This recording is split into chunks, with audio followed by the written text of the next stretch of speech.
Hai semua. Assalamualaikum dan salam sejahtera. Pada hari ini, kita akan belajar unit 7 iaitu Yang di-Pertuan Agong Teras Kedaulatan Negara. Sila rujuk buku teks sejarah muka surat 90 sehingga 93. Objektif pembelajaran pada kali ini ialah pertama, menyatakan kedudukan Yang di-Pertuan Agong sebagai Ketua Utama Negara. Kedua, menyatakan peranan Majlis Raja-Raja dalam pemilihan Yang di-Pertuan Agong. Ketiga, menyatakan kepentingan menghargai Yang di-Pertuan Agong sebagai tonggak perpaduan. Apakah yang akan anda pelajari? Kedudukan Yang di-Pertuan Agong sebagai Ketua Utama Negara.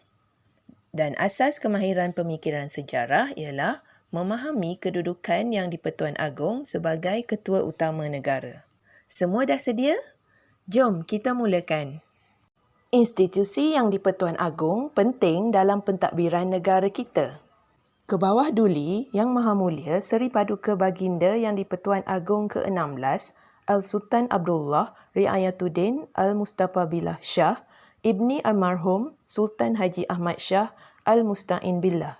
Baginda memang dikenali sebagai seorang raja yang berjiwa rakyat dan sentiasa prihatin terhadap masalah rakyat. Baginda juga sering turun padang untuk bergaul mesra dengan rakyat. Mari kita lihat video petabalan Yang di-Pertuan Agong yang pertama.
Institusi Yang di-Pertuan Agong diwujudkan apabila Persekutuan Tanah Melayu mencapai kemerdekaan.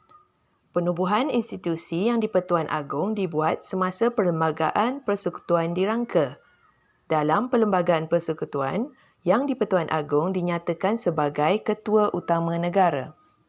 Sebagai Ketua Utama Negara, Yang di-Pertuan Agong memayungi 3 badan kerajaan, iaitu Badan Perundangan, Badan Eksekutif dan Badan Kehakiman. Badan Perundangan ialah badan yang menggubal undang-undang negara. Badan eksekutif pula ialah badan yang melaksanakan dasar-dasar yang diluluskan. Manakala badan kehakiman merupakan badan yang mentadbir keadilan secara saksama. Pemilihan yang di-Pertuan Agong dilaksanakan melalui sistem penggiliran yang unik antara 9 orang Raja Melayu bagi tempoh 5 tahun. Pemilihan yang di-Pertuan Agong dibuat mengikut Perlembagaan Persekutuan. Lihat kronologi pemilihan yang di-Pertuan Agong. Pertama, pemilihan yang di-Pertuan Agong dibuat melalui undian sulit oleh 9 orang Raja Melayu dalam Majlis Raja-Raja. Kedua, Majlis Raja-Raja mengisytiharkan nama Raja atau Sultan yang terpilih sebagai yang di-Pertuan Agong. Ketiga, surat pengesahan pemilihan yang di-Pertuan Agong dihantar kepada Dewan Rakyat dan Dewan Negara mengikut jadual ketiga Perlembagaan Persekutuan. Keempat, Perdana Menteri mengeluarkan kenyataan akhbar mengenai keputusan pemilihan jawatan yang di-Pertuan Agong. Kelima, yang di-Pertuan Agong melafazkan sumpah atau ikrar dan menandatangani surat sumpah memegang jawatan dalam mesyuarat Majlis Raja-Raja. Institusi yang di-Pertuan Agong memainkan peranan yang penting sebagai tonggak perpaduan di negara kita. Kita sebagai rakyat haruslah menghormati dan menyanjungi institusi tersebut. Apakah kepentingan menghargai yang di-Pertuan Agong? Pertama, kedudukan dan hak istimewa orang Melayu dan Bumiputera serta kepentingan sah kaum-kaum lain dapat dijaga dan dipelihara seperti yang termaktub dalam Perkara 153 Perlembagaan Persekutuan. Kedua, simbol kepada perpaduan masyarakat. Ketiga, meningkatkan keamanan negara. Keempat, sebagai tanda menghargai jasa yang di-Pertuan Agong. Dan kelima, dapat menjadi contoh kepada negara-negara lain. Sekian saja sesi kita pada kali ini. Jumpa lagi di masa yang akan datang. Bye.